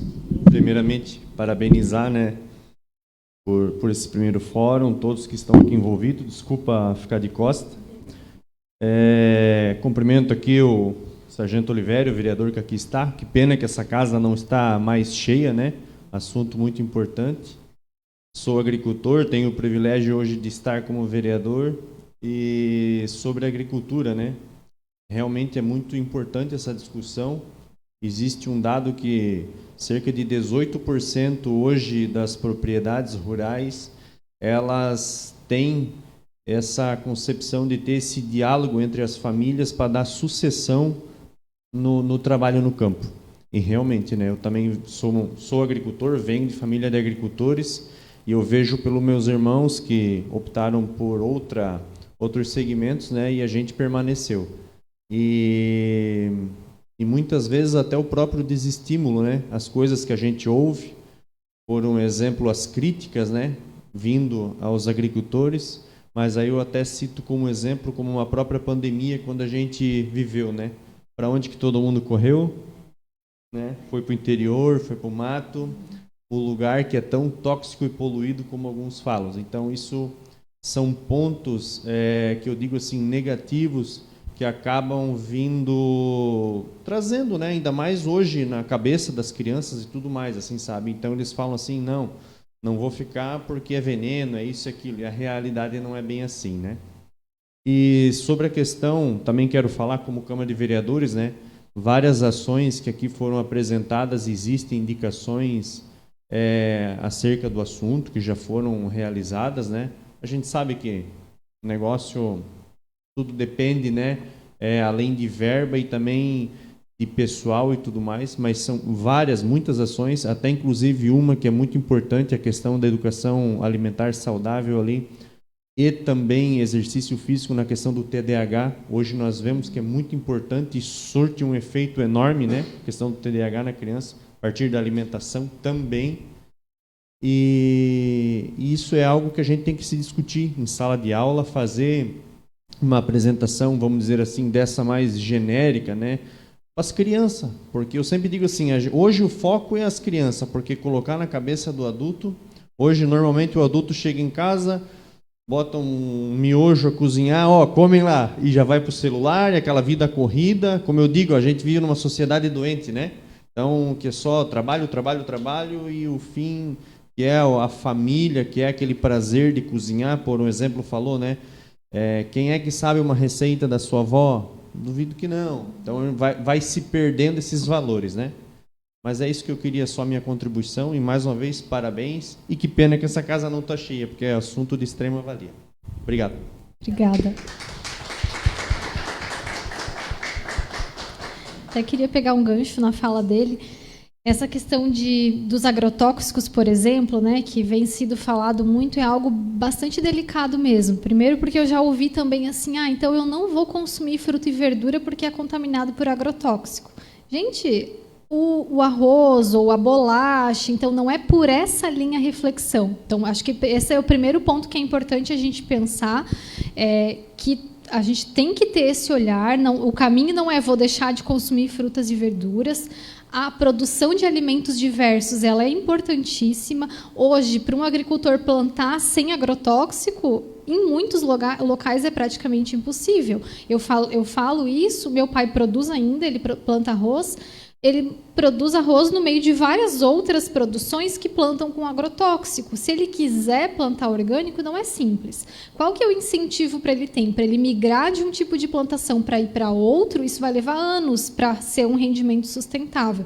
Então, essa não é uma escolha só do agricultor, não é algo simples. Então, acho que o primeiro ponto, assim, é importante a gente falar sobre o consumo de alimentos in natura. Neste momento, independente do consumo da presença de agrotóxico ou não, basicamente todos os alimentos que a gente está consumindo estão contaminados com agrotóxico. Então, o primeiro ponto é pensar numa alimentação que tenha nutrientes, né? Frutas e verduras vão trazer micronutrientes que a gente não vai encontrar numa bolacha recheada ou, enfim, em outros alimentos. Então, esse ponto é importante. E aí, trazendo uma reflexão mais profunda, é pensar em políticas públicas de forma macro, olhar para esse tipo de produção, pensar em que estratégias a gente pode desenvolver. Eu entendo, né, isso que você traz também, que não é tão simples a gente falar sobre um espaço que está poluindo o meio ambiente. O papel do agricultor é fantástico, a gente depende, a gente precisa valorizar essa produção também, né, e falar para as crianças da importância da produção do agricultor que vai estar produzindo para a gente o alimento. Então, é nessa linha a reflexão para a gente fazer e construir estratégias aí grandes, né, enquanto sociedade também.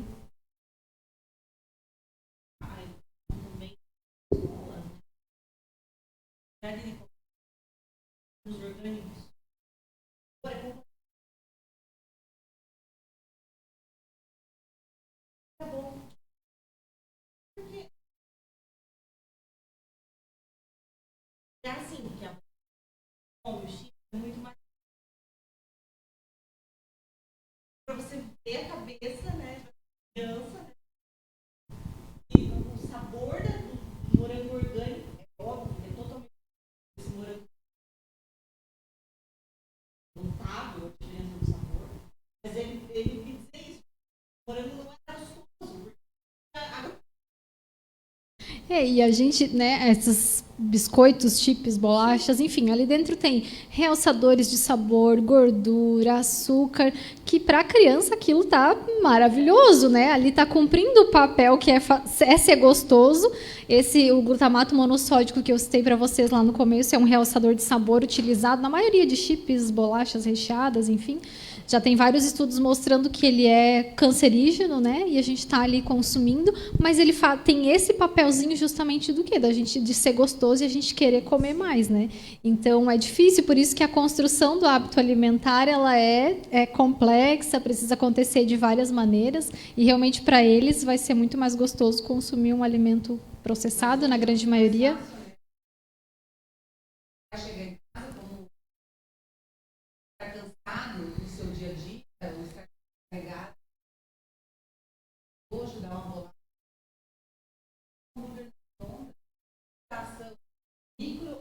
Uhum. Hambúrguer, sódio, né? Justamente. Então é muito mais fácil você ofertar coisas práticas para e planta-nos aqui.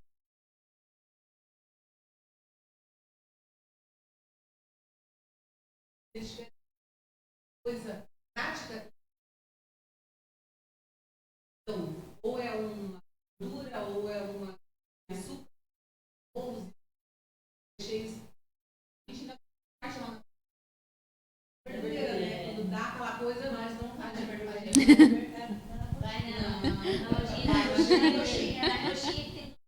Não, vai na verdureira e nós compramos tudo. Pelo menos nós, né? Nós cuidamos, vai. E assim, aqui, graças a Deus, a gente tem.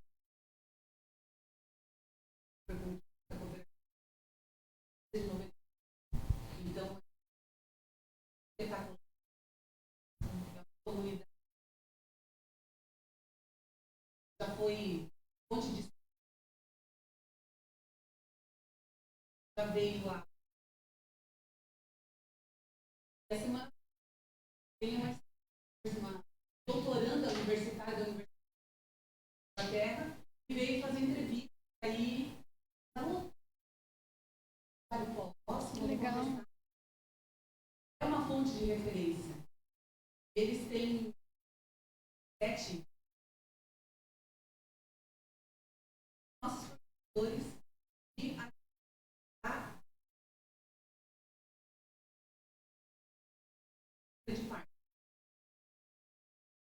Consome da escola também. Né? Temos outros professores digitais que já mas as políticas públicas trecam a ação. Por exemplo, nós quem possa nos fornecer novo, mas eles não podem nos fornecer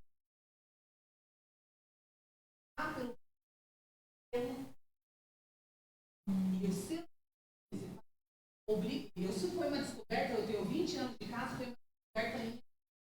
Para ela poder me fornecer ovo, ela precisa passar por um processo de instalação.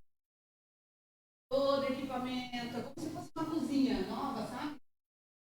Do azulejo. A vaporização, para pasteurizar a casquinha do ovo, para não vir com a titica da galinha, para não vir com. Então, ela hoje, finalmente, ela não tem condições de fazer, porque ela vai me fornecer. Ela me atenderia 3 porque a regulamentação exige uma estrutura que não tem condições. Vale a pena investir. Ela falou que ela vai pensar no futuro. E aí para esse processo, que é uma pena, né?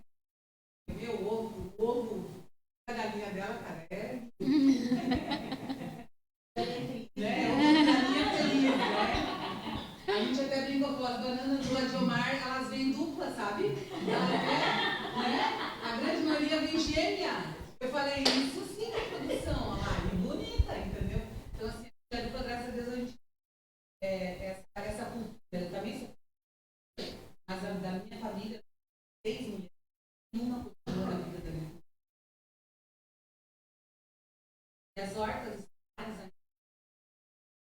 Legal. parte isso as maiores jarzinhos, né? Primeira aqui de 20 anos de cultura também. A gente não consegue manter. É tudo pela questão. É muito difícil. E a família como chorando, agora chorando. A gente tentou o desenho não quis, o água achar não quis.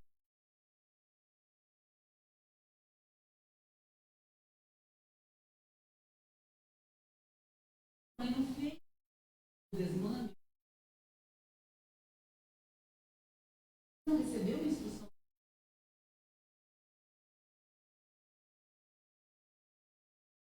Então a criança estava no peito. Tinha 7 meses. Já poderia ter começado um mês antes, mas é a falta da vontade também do ser humano. Vocês têm o programa Mama Nenê aqui? Não. Não. É um programa bacana também, porque a amamentação tem um papel importantíssimo no desenvolvimento da imunidade, enfim, de diversas questões. A gente sabe que, pela organização, muitas mães precisam sair para trabalhar, deixar o filho na creche, e aí o que fazer, né? Então, quem sabe uma sugestão era essa possibilidade, né, de ter a mãe poder tirar o leite, deixar, e aí fornecer para a criança nesse período, para que ela não precise deixar de fornecer a amamentação, né? Então ela vai continuar podendo consumir o leite, que é armazenado na escola, e aí a gente consegue garantir as duas coisas, né? Claro que a mãe precisa ver quais são as condições naquele momento que a escola tem de atender, mas quem sabe para vocês desenvolverem, porque o aleitamento, o ideal é que seja exclusivo até os 6 meses, mas ele pode acontecer até 2, 3 anos, né? Ele traz vários benefícios para a criança.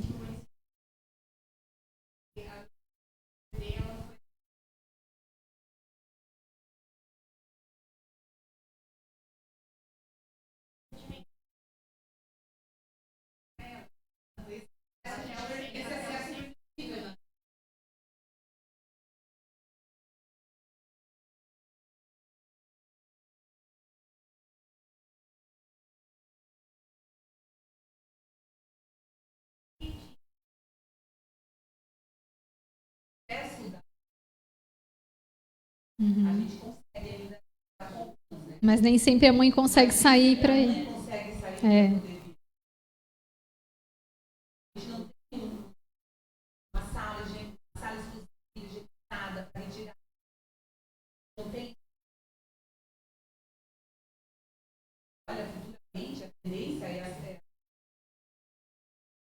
Tendência é nós termos que criar uma salinha banco de leite. Aí eu estava dando uma... É um programa muito legal. É bem bacana. Quem sabe pode ser a primeira ação do Conselho de Segurança Alimentar acompanhar.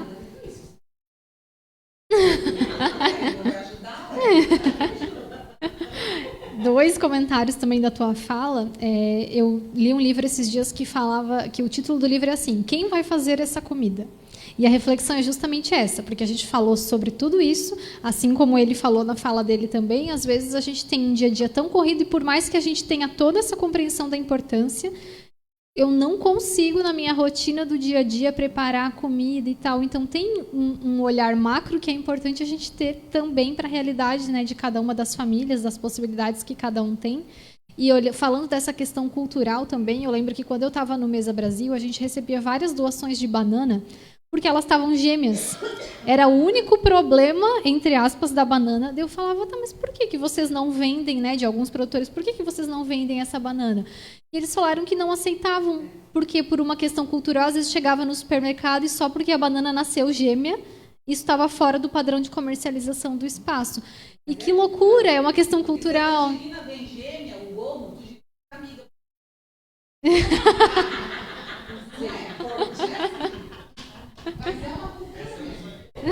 Eu também não. Mas a gente falar, como é importante a gente falar sobre isso, só porque às vezes a cenoura tá mais feinha, não vou comprar essa cenoura feinha. Ela é perfeita, né? Pelo que atrai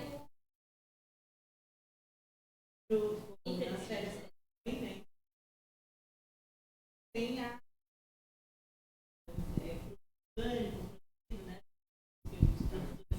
locais, e aí ele mandou fotos de uma cenoura.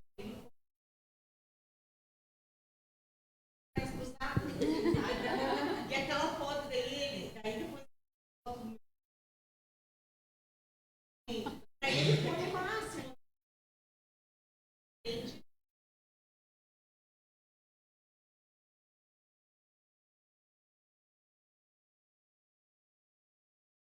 Né? Muito bem, acho.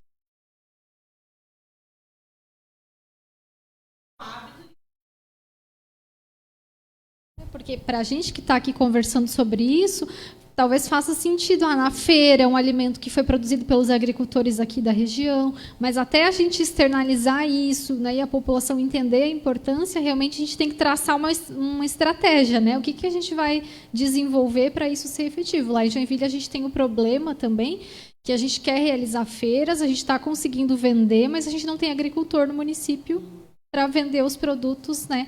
Então a gente consegue um ou outro produto, a gente consegue, mas a grande maioria ainda assim legal, porque são de agricultores familiares da região, que é diferente de tu buscar de outro lugar, mas é uma questão que a gente tem lá para resolver, né? Uma reflexão que a gente vem fazendo também.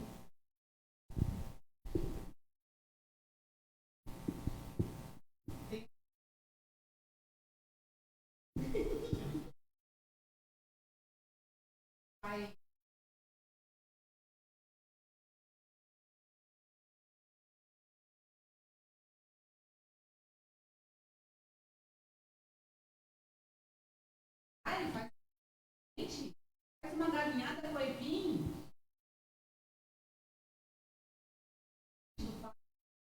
Ô pai, boa ideia, tal. Aí chega o pai, foi os amigos, conseguiram pegar, conseguiram matar a galinha, despenar. Coisa difícil, né? É uma coisa difícil, né? Não faz. Mas ele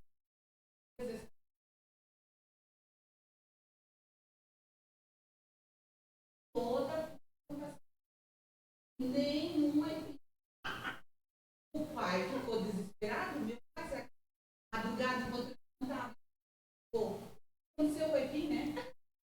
Aí o pai desceu, olhou para a plantação e falou, mas meu filho, ele falou, pai, não tem nenhum aipim no pé. Ele não sabia o que era no chão, na terra, que era uma rama, ele não sabia.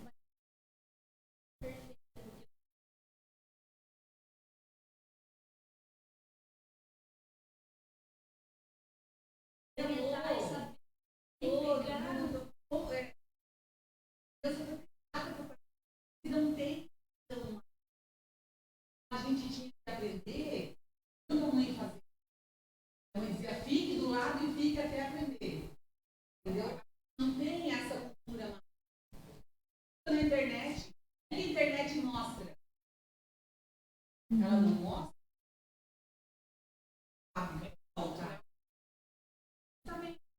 Então,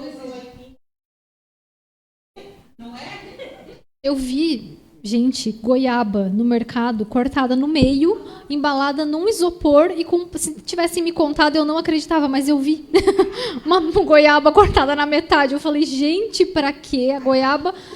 A que ponto chegamos? Aí tu bota lá isopor, plástico, que, né, pra tu tá gerando mais resíduo pra cortar uma goiaba no meio. Minha amiga, eu vou fazer comida pra nós pra semana.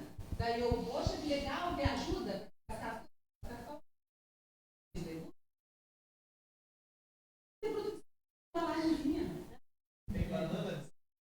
Meu Deus. Sério? Nos Estados Unidos, né, a população dos Estados Unidos, eles comem a fruta. Todos esses...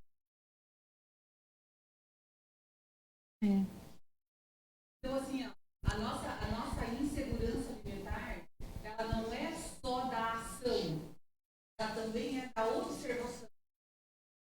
Olhem para as coisas. Quando a gente era pequeno, a gente sabia onde a gente estava.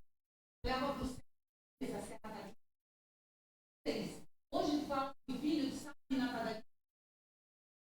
É na esquina de casa. Eu ouvi o Uhum.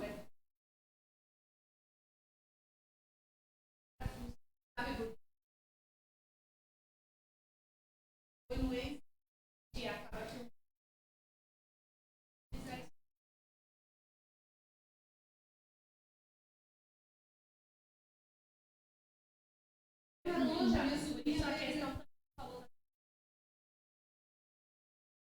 minha sobrinha de 28 anos, de São Paulo, que ajuda.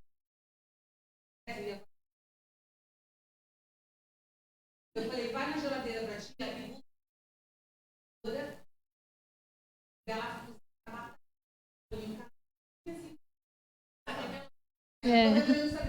não, mas é que o cu é o daí ela pegou e foi na geladeira e demorou. Ela demorou. Aí ela voltou. Aí eu falei, achou, não achou? Ela falou, 28 anos. Ela falou, eu até imaginei. Imaginei, cara. Ela não sabia o que era justagem, ela sabia o que era ser. E hoje está tudo pronto, né? Então tu não é muito fácil. Tu vai lá, consome uma coisa industrializada, embalada, matei minha fome, tá tudo certo. E o jeito que a sociedade está organizada vai incentivando a isso. Então imagina para as crianças. A gente nasceu ainda numa geração que acompanhou o pré-internet tão fácil, enfim. Mas quem está nascendo agora, está tudo aqui na tela, está tudo pronto. Então, para ele realmente saber que o morango não dá em árvore, ou saber que o aipim, né, é uma raiz difícil de arrancar se a terra está seca, enfim. Então, a gente precisa pensar em estratégias para falar sobre isso para as crianças, para mostrar, para resgatar, né?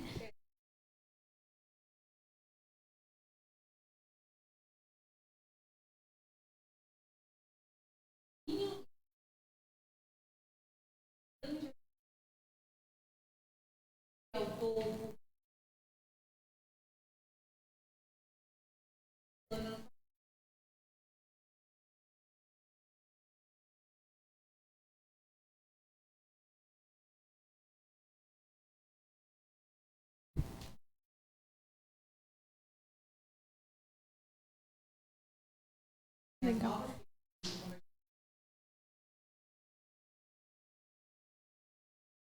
Didática. Fazer uma,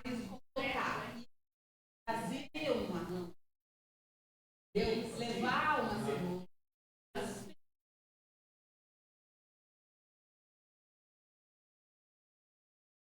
Mas aquele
Naquele guia alimentar para a população brasileira, aquele azulzinho que eu mostrei, ele fala dos 10 passos para a alimentação e ele foi tão premiado justamente porque ele fala, claro, das questões de qualidade do alimento, mas ele traz ali nos 10 passos outras coisas que são importantes.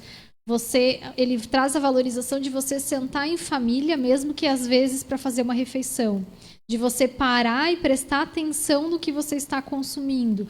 Então, são coisas que são importantes também a gente pensar em estratégias. Então, ali são 10 passos bem simples que são legais para ser trabalhado nas escolas também, que vai para além da questão que é importante do alimento, mas para a gente trazer essa consciência.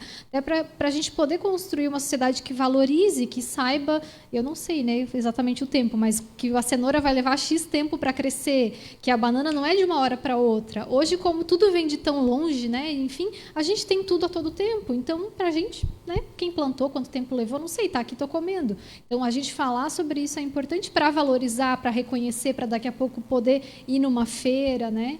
Enfim, são várias ações mesmo. É complexo, mas é bonito, né? E tem um impacto legal.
vender mais básico. Não faz. R$2. Para ele sair de 40 alfaces, é fácil, tá? Ele vai gastar R$20 para vir e voltar para levar. Vender, no mínimo, 10 alfaces para tirar nesse lucro dele.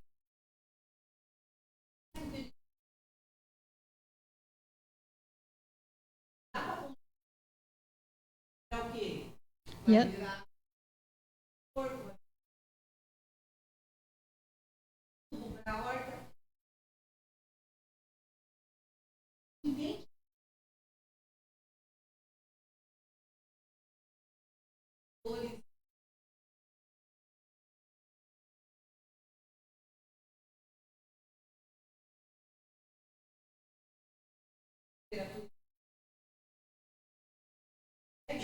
Algo além do arroz, da banana, doce. Isso, né? É parecido com a gente lá. Isso. É igual o jeito. Uhum. Pega a chuva e vive. Na universidade. E é verdade. E a gente está. O que a gente consegue com isso? Às vezes ela queima por água.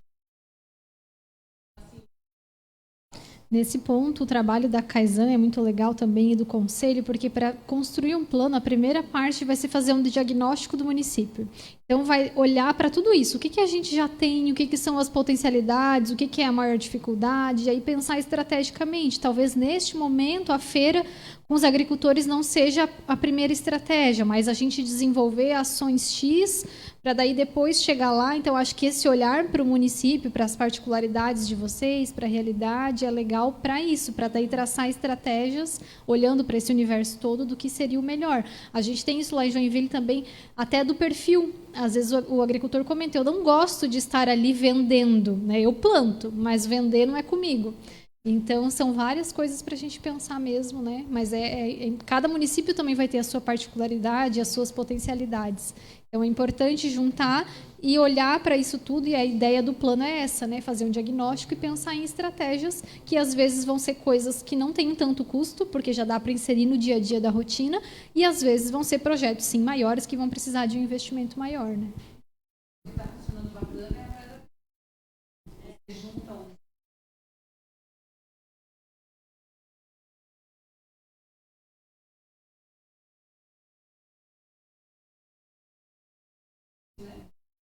Aí você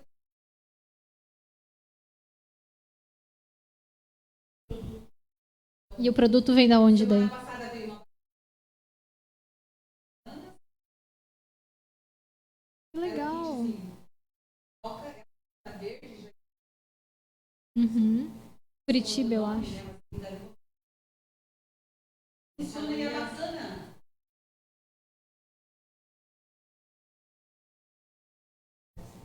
Que legal. Essa troca. Mas eu vou dizer que eu não tenho nem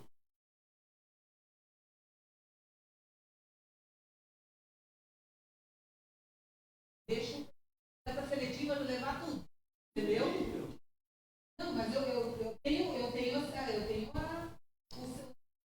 mas eu não separo o papelão, o plástico, o papel, do arame. Mas sabe que nas cooperativas lá em Joinville, eu já visitei algumas, e eles lá, pelo menos das cooperativas de reciclagem, falam que não, para eles o importante não é separar.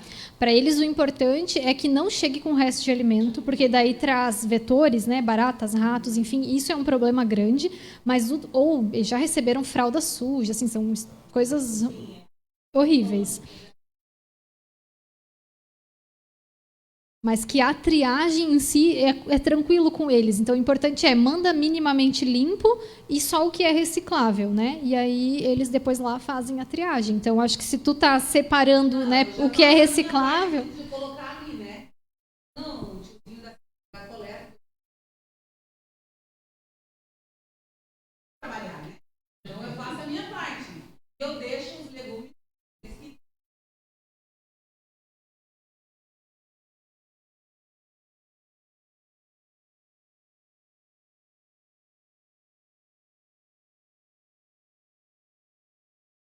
É muita coisa, né? É um retrabalho para quem está na cooperativa, é um custo maior porque tu pega dali e leva para lá, e às vezes isso contamina outras coisas, né? Então, isso faz parte da cadeia de segurança alimentar também pensar. Depende do município. Na verdade, ele recicla. Tem municípios que têm viabilidade econômica para reciclar. No caso de Joinville, tem, porque lá tem uma empresa que faz a reciclagem. Mas tem municípios que, se a empresa que recicla é muito longe, o custo, a viabilidade econômica para reciclar não é positiva. Aí não se recicla. Então, eu não sei como é aqui, mas lá em Joinville a gente faz reciclagem.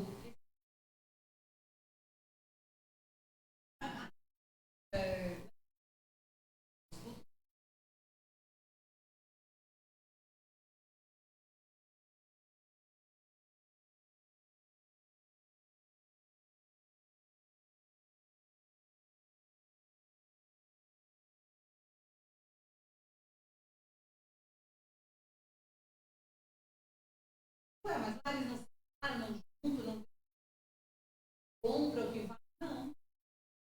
Pode ser que aqui teria que confirmar.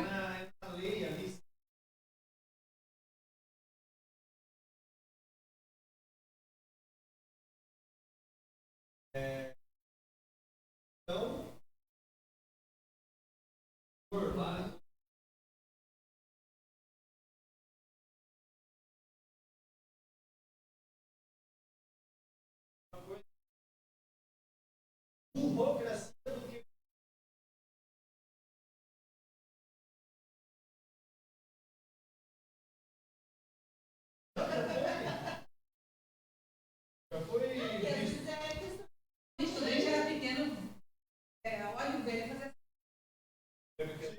É?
Perfeito. O conselho vai ter esse papel também de olhar para, né, tudo que relaciona à segurança alimentar, o que a gente pode talvez articular com a Câmara de Vereadores, propor, o que a gente pode cobrar do executivo ou chamar o executivo para pensar junto, né?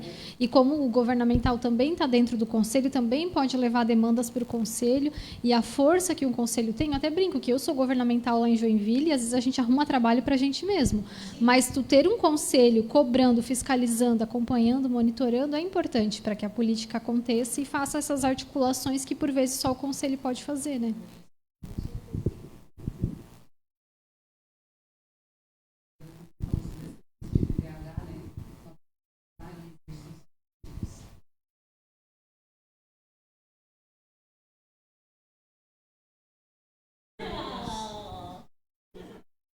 Foi criada a lei.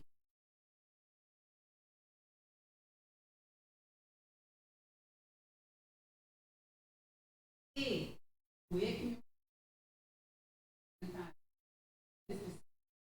o poder de levar lanche na escola é tão grande.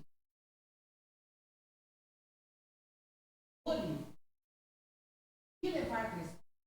Ah, mas além de criança vai ter que administrar. Onde a criança vai sair,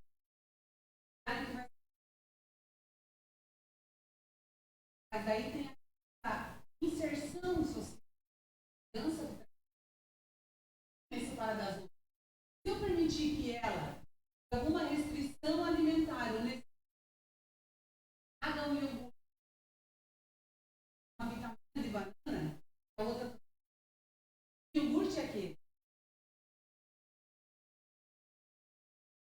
diretor.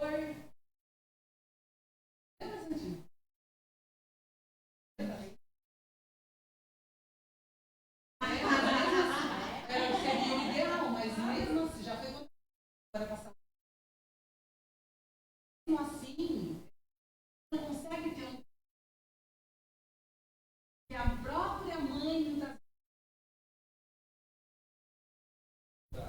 Entende?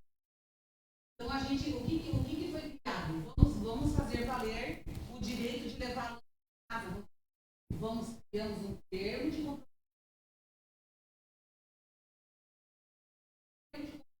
As responsabilidades da seguir o máximo que puder do cardápio. Por exemplo, nós temos uma caixa de arroz. Eu não quero levar. Pode levar, mas ela vai levar o iogurte no dia do iogurte. Vai levar o pãozinho caseiro dela no dia do. Então, a nossa normativa é fazer a lei dar o direito à família da escolha, da PA, né? Que possui seletividade. Direcionaria ao autismo. Mas não, mas falou e com restrição. Aí havia um leque imenso.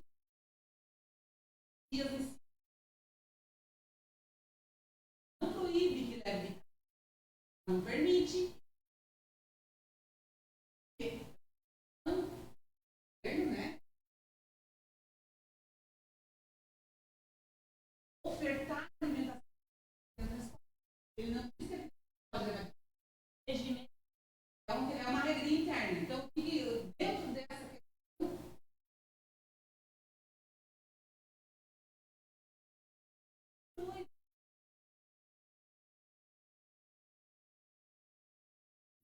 a gente a mãe.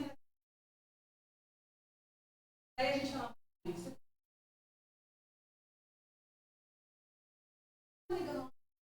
não pode ter. Seria um pouquinho mais simples. Não querem compras. Mas o meu filho pode fazer. Ela não pode. Aí fica naquela discriminação social. Mas tudo bem, ainda assim acontecia. Qual é o papel? Isso mesmo. Aí a mãe fala, a mãe não pode refrigerar na escola. A mãe trazia jarra. Acredita que uma vez eu peguei refrigerante dentro da jarra? Não estava na garrafa PET, mas estava na jarra. Achou que era um suco. Eu fui lá também, cara, era suco de uva, né? Era Fanta uva. Entendeu? Aí assim, ó, pra tu ver, o próprio adulto burla o sistema. Aí falar de. Assim, ó,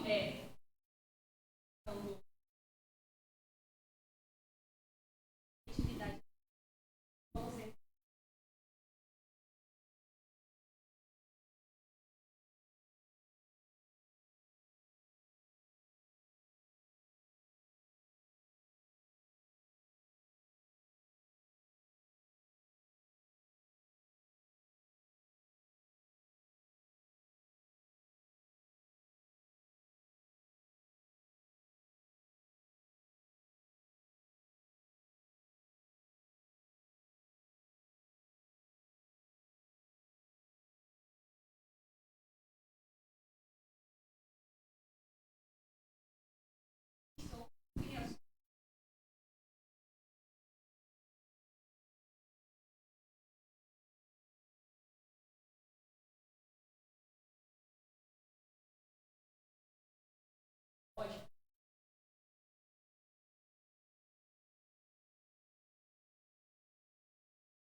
não consegue.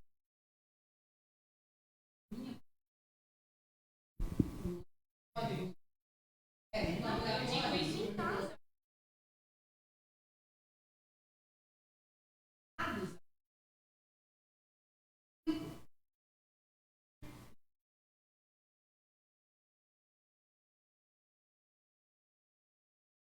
E aí, Silvana, uma troca de informação, que daí talvez a gente ampliasse mais. Mais certeza.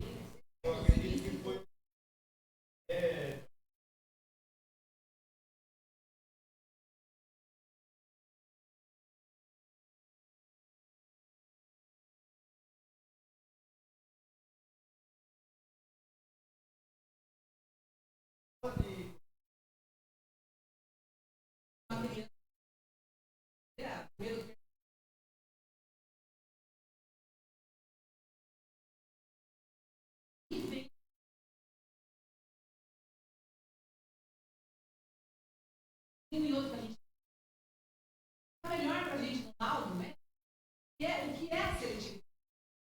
Deficiência? Ou porque não come cor de rosa? Come porco? Não preciso saber dessa não come amarelo, porque ela é muito branca. E ela não pode ficar ou alguma coisa. Como pode vir?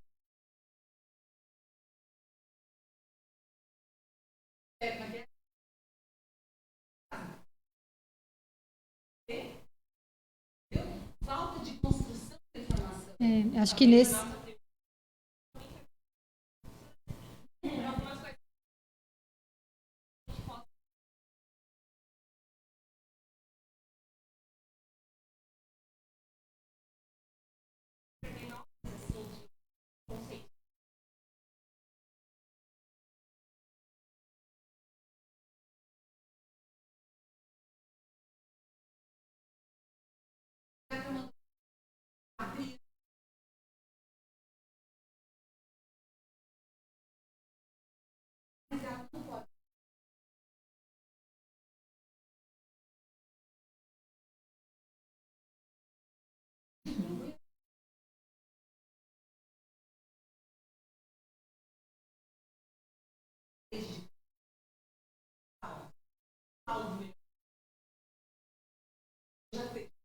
A informação que eu tive que poder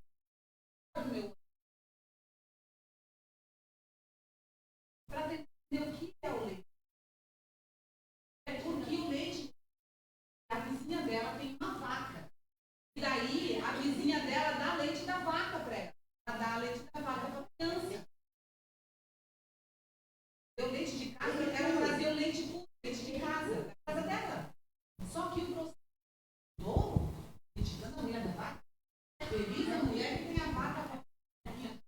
Eu fui criada com uma lei da vaca e ó, eu sou forte. Né? E a vaca é de culpa, cara. Mas, e o processo da segurança da vaca está usando algum tipo de antibiótico que vá contaminar a qualidade, pode estar alergia ou um câncer. Baldinho que a água vai leite ali. O bichinho já caiu o pó do dia. Tu entende essa qualidade? Então, precisa ter mais essa conversação para ter mais informação e as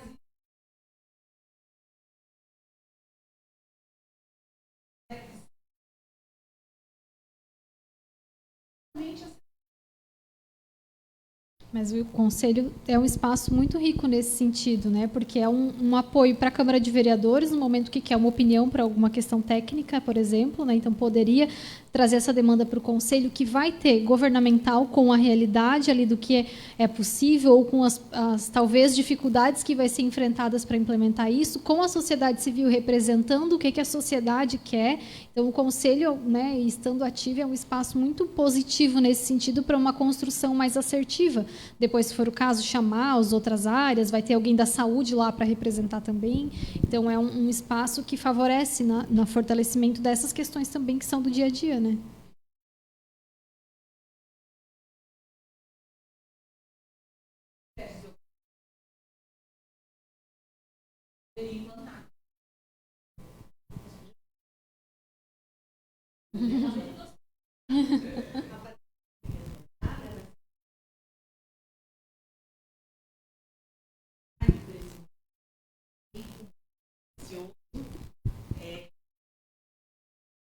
Com certeza nós vamos conversar mais. Muito obrigada pelo convite. Quer falar mais?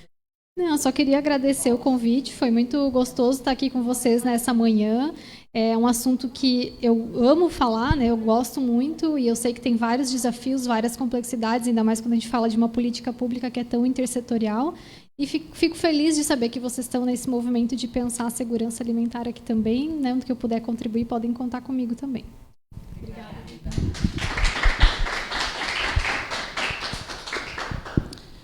Bom, então nós partimos agora para a parte da eleição, né?